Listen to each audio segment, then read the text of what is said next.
me and my friends took a road trip from New York City to Houston.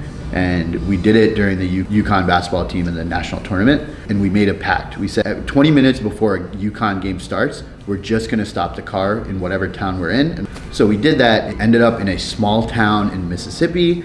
And let me tell you, like, you would think small town Mississippi as a foreign dude, I never exactly got the best idea of what a small town in Mississippi would be like. I expected people being like, I've never seen one of you before.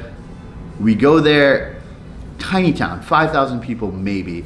There's a craft beer bar in this tiny town of 5,000 people. We're talking to the bartender, and the dude's been all over the world, and he's just telling us stories, and I'm like, this is small town Mississippi. Imagine what the rest of America is like if we just did this more often. That's kind of why I really wanted to do this interview. We gotta put these stereotypes away.